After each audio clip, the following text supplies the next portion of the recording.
Hi guys, my name is Cynthia Sosa. I go to the College of DuPage, and my two words are controlling and willing. The two words that describe my journey with Christ. So when I first became a Christian, I struggled a lot with giving my life to God. I had a lot of idols, and I just never really fully gave Him control of my life. And I was really afraid of giving him my life because I knew what he could do, and it might be something that I didn't like, which eventually happened. Um, I really just relied on my own strength, and I was really afraid of trusting him because I had already gone through so much in my life. My family was struggling financially, and I was facing my own demons. I struggled a lot with depression throughout high school, and I just didn't want to give him any strength or any of my own control, and I didn't rely on his strength. Um, and I think the way that I tried to control my life was I knew that I didn't really have any control over it, and I tried kind of taking back some power through restrictive eating and self-harm. With my self-harm, I kind of just used that as a punishment towards myself. I felt like I wasn't perfect enough. I wasn't enough to satisfy people's needs, and I wasn't doing enough as a Christian.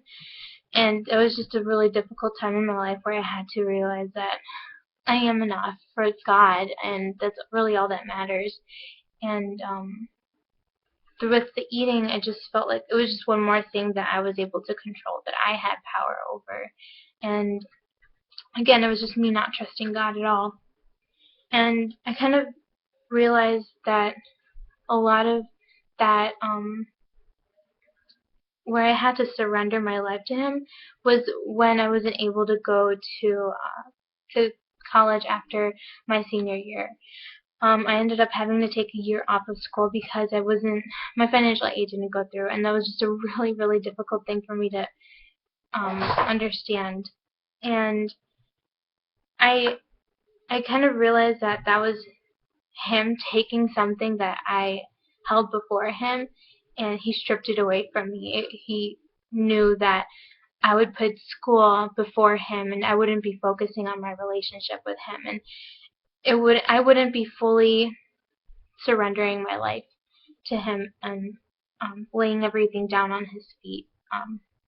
So he really used that year to help me surrender everything that I have to him, and I've come to fully trust him. And even though he kind of took things away from me that I love, and some people in this world may think that is good for you, like school, it came before him, and that wasn't healthy for me.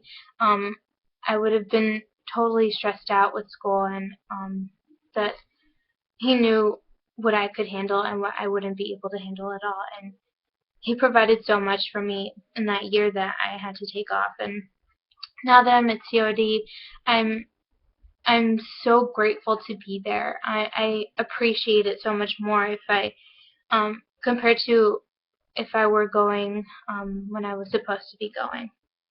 And I really just learned to surrender my life to him and kind of realize that he has control, and he knows what's going to happen before we do, and there's nothing to be afraid of. That's just an awesome thing, and it makes me think of a verse in Ephesians where it says that, in him we were also chosen, having been predestined according to the plan of him who works out everything in conformity with the purpose of his will. And I definitely think that me missing school was definitely a part of his will, and it was something that I really needed. And that verse comes from Ephesians 1:11. But Jesus does so many amazing things in your life, and for me to be an example of what he can do is just an honor. And I just pray that that if you're watching this, you let him wreck your life. Um, he can do so many amazing things if you just let him and surrender your life to him. But that's just how I went from controlling and being in this dark place to being filled with joy and finally at peace. Thank you so much for watching my video. Uh, I just pray you get to know him more. Bye.